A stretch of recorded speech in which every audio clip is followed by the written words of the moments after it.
সরকার বিরোধী বিক্ষোভে উত্তাল ইরান। ইতিমধ্যে বিক্ষোভ দমনে কঠোর অবস্থানে রেভলিউশনারি গার্ড কর্পস আইআরজিসি ইরানের নিরাপত্তা ইস্যুকে রেড লাইন হিসেবে ঘোষণা করে স্থানীয় সময় শনিবার পৃথক বিবৃতি দিয়েছে আইআরজিসি ও সেনাবাহিনী।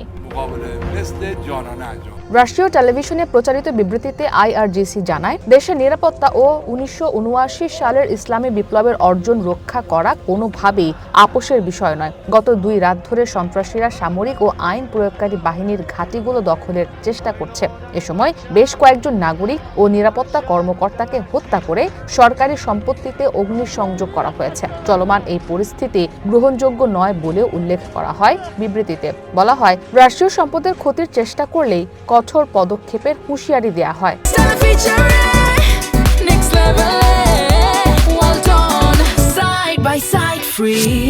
আরেক বিবৃতিতে ইরানের নিয়মিত সেনাবাহিনী জানায়, ইরানের জাতীয় স্বার্থ, কৌশলগত অবকাঠামো এবং সরকারি সম্পত্তি রক্ষায় সেনাবাহিনী প্রতিজ্ঞাবদ্ধ। এদিকে আন্দোলন দমাতে ছোড়া হচ্ছে গুলি। এতে গত 48 ঘন্টায় 2000-এর বেশি মানুষ নিহত হয়েছে বলে আশঙ্কা করা হচ্ছে। আহতদের চাপে চিকিৎসা দিতে ইরানের হাসপাতালগুলো প্রায় বিপর্যস্ত অবস্থায় রয়েছে।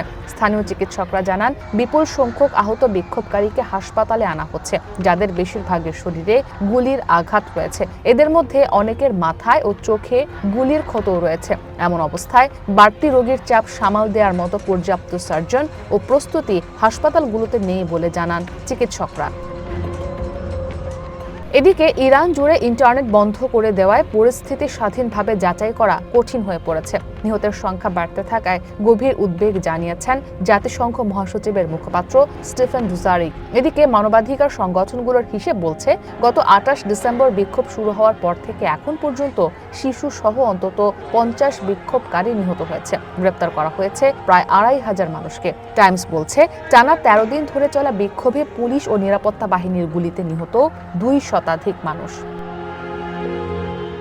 এদিকে ইরানে বিক্ষোভ শুরুর পর থেকে এই পর্যন্ত 4 বার ক্ষমতাসীন ইসলামপন্থী সরকারকে হুঁশিয়ারি দিয়ে আসছেন আমেরিকার প্রেসিডেন্ট ডোনাল্ড ট্রাম্প। দেশটির সরকার কঠোর পন্থায় আন্দোলন দমনের উদ্যোগ নিলে ইরানে সামরিক অভিযান চালাবেন বলে সতর্ক করেছেন তিনি। ইসরাত মুক্তি, ওয়ান ইন্টারন্যাশনাল ডেস্ক।